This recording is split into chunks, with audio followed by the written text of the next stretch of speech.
السلام علیکم، میں ہوں ظفر اجمل اور آپ تمام دیکھنے اور سننے والوں کو اردو زی سیریز میں خوش آمدید۔ نور الدین زنگی کون تھا؟ کی تاریخ کیا تھی؟ رسول کریم صلی اللہ علیہ وآلہ وسلم نے انہیں خواب میں آ کر کس چیز کا حکم دیا؟ ان تمام سوالوں کے جواب جاننے کے لیے ہماری ویڈیو کو اینڈ تک دیکھیں۔ نیز تمام نئے آنے والے دوستوں سے گزارش ہے کہ ہمارے چینل کو سبسکرائب کریں۔ ویڈیو پسند آنے کی صورت میں اسے لائک، شیئر اور کمنٹ ضرور کریں۔ نور الدین کا اصل نام ابو القاسم محمود ابن عماد الدین زنگی تھا، جو کہ زنگی سلطنت کے بانی عماد الدین زنگی کا بیٹا تھا، جس نے تاریخ میں بہت بڑا نام پیدا کیا۔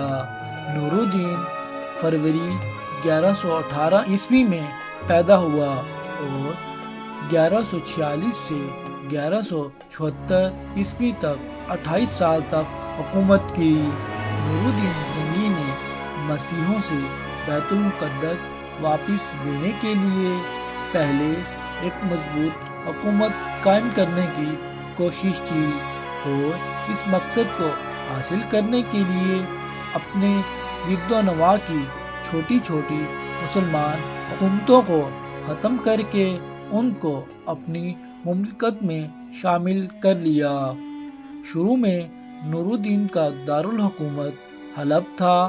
1549 ہجری میں اس نے دمشق پر قبضہ کر کے اسے دارالحکومت قرار دیا۔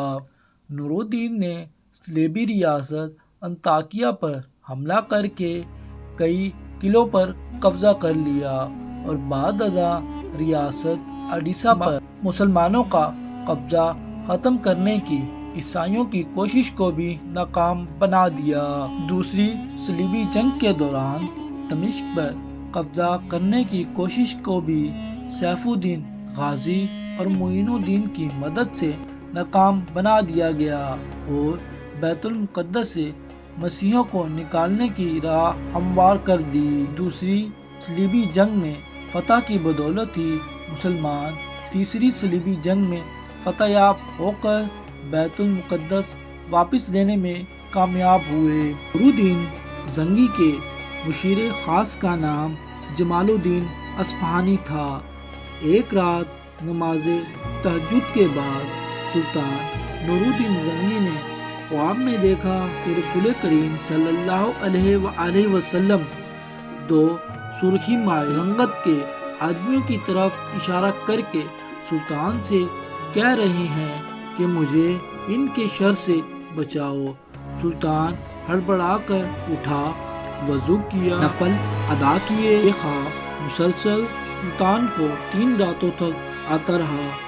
جب سلطان نے اپنے مشیر خاص جمال الدین اصفہانی سے اس بات کا ذکر کیا تو مشیر نے کہا کہ حضور آپ یہاں کیا کر رہے ہیں؟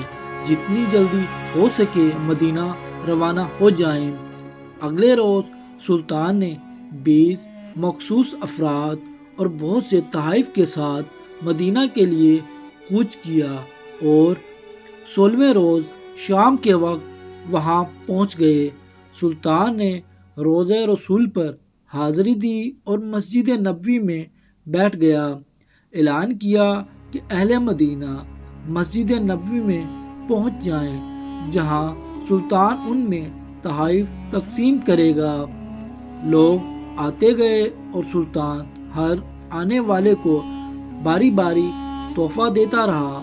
اس دوران وہ ہر شخص کو غور سے دیکھتا رہا، لیکن وہ 2 چہرے نظر نہ آئے جو اسے رسول کریم صلی اللہ علیہ وآلہ وسلم نے خواب میں دکھائے۔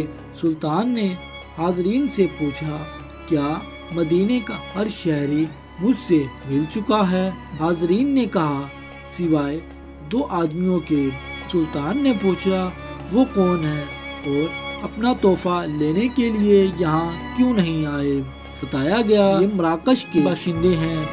دن رات رسول کریم صلی اللہ علیہ وآلہ وسلم پر درود و سلام بھیجتے ہیں اور ہر ہفتے مسجد قباء جاتے ہیں، فیاض اور مہمان نواز ہیں، کسی کا دیا نہیں لیتے۔ سلطان نے کہا سبحان اللہ، اور حکم دیا کہ ان دونوں کو بھی اپنے تحائف وصول کرنے کے لیے فوراً بلایا جائے۔ حکم کی فوری تعمیل ہوئی۔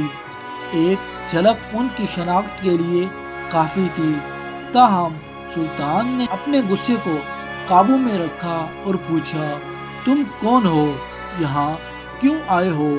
انہوں نے کہا ہم مراکش کے رہنے والے ہیں، حج کے لیے آئے تھے اور اب روضہ رسول کے سائے میں زندگی گزارنا چاہتے ہیں۔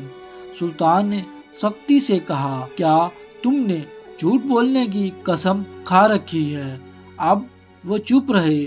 سلطان نے حاضرین سے پوچھا یہ کہاں رہ رہے ہیں؟ بتایا گیا روضہ نبوی کے بالکل نزدیک ایک مکان میں۔ سلطان فوراً اٹھا اور انہیں ساتھ لے کر اس مکان میں داخل ہو گیا۔ اچانک اس کی نظر فرش پر پڑی ہوئی ایک چٹائی پر پڑی۔ سلطان نے چٹائی اٹھائی، اس کے نیچے ایک تازہ کھودی ہوئی سرنگ تھی۔ سلطان نے غرج کر کہا کیا اب بھی سچ نہ بولو گے؟ انہوں نے اعتراف کیا کہ وہ مسیح ہیں اور ان کے حکمران نے انہیں بہت سا مال و زر اور ساز و سامان دے کر حاجیوں کے روپ میں مراکش سے اس منصوبے پر حجاج بھیجا تھا کہ وہ کسی نہ کسی طرح رسول کریم صلی اللہ علیہ وآلہ وسلم کا جسد اقدس نکال کر لے آئیں۔ سلطان نور الدین زنگی نے حکم دیا کہ ان دونوں کو قتل کر دیا جائے اور روضہ مبارکہ کے گرد ایک خندق کھود دی جائے اور اسے پگھلے ہوئے شیشے سے بھر دیا جائے تاکہ آئندہ کوئی بدبخت ایسی مذموم حرکت کے بارے میں بھی سوچ نہ سکے۔